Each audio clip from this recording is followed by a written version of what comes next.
Assalamualaikum warahmatullahi wabarakatuh. Alhamdulillah, wassalatu wassalamu ala rasulillah Sayyidina Muhammad ibn Abdillah wa ala alihi wa sahbihi wa mawala. Amma ba'd. Pemirsa TVNU yang dirahmati oleh Allah Subhanahu wa taala, alhamdulillah atas nikmat dan rahmat Allah Subhanahu wa taala kita diberikan kesempatan untuk masuk di bulan suci Ramadan. Bulan yang penuh rahmat, penuh berkah, ampunan dan pembebasan dari api neraka oleh Allah Subhanahu wa taala. Ini merupakan nikmat yang sangat besar bagi hamba Allah, umatnya Rasulullah, terkhusus kita pada umumnya.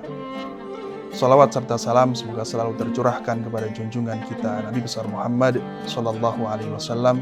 Semoga kita termasuk menjadi hamba Allah, umatnya Rasulullah yang mendapatkan syafaat beliau. Amin ya rabbal alamin.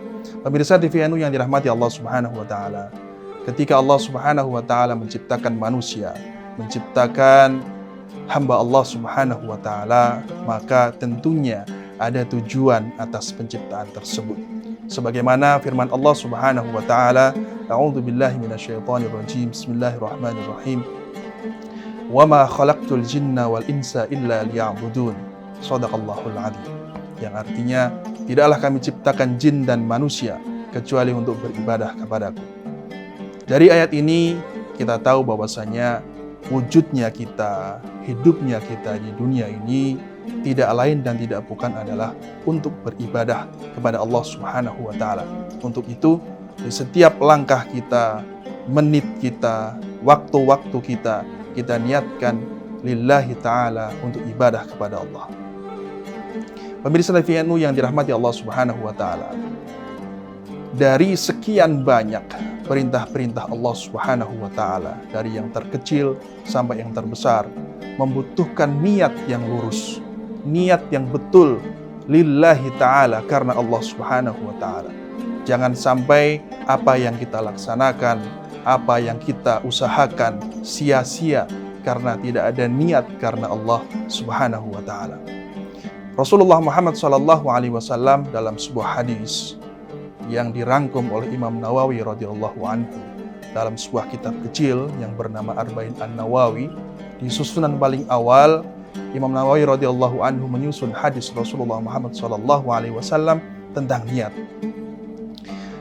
An Amirul Mukminin radhiyallahu anhu Abi Hafiz Umar bin Khattab radhiyallahu anhu qala Rasulullah sallallahu alaihi wasallam, innamal a'malu binniyat wa innama likulli imri'in ma nawa, atau kama qala Rasul sallallahu alaihi wasallam.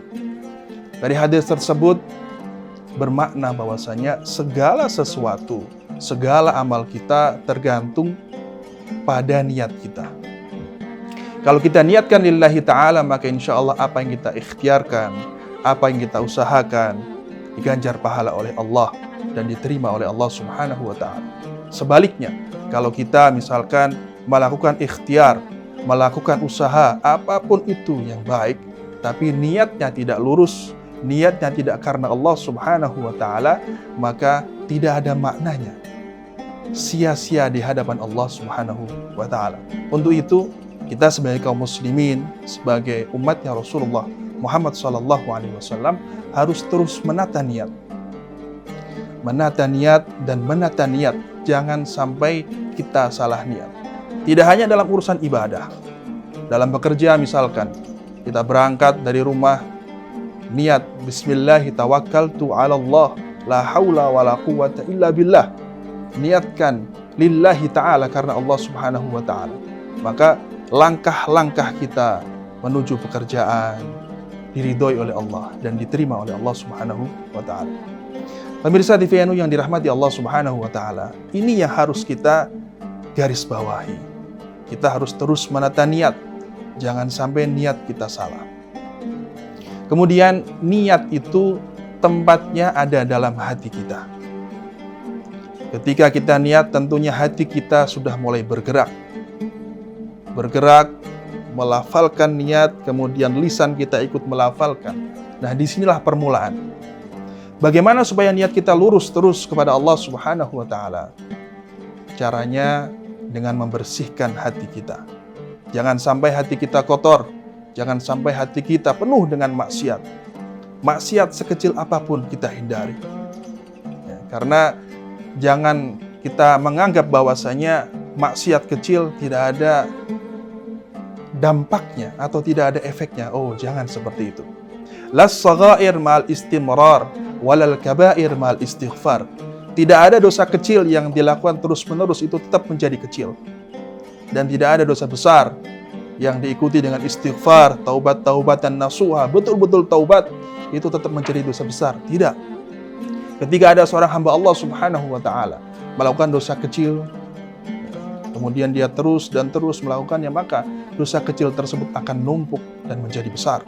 Sebaliknya, ketika dosa besar dibarengi dengan taubat-taubatan nasuha, betul-betul menyesal telah melakukan dosa tersebut, maka dosa bisa diampuni oleh Allah Subhanahu wa ta'ala.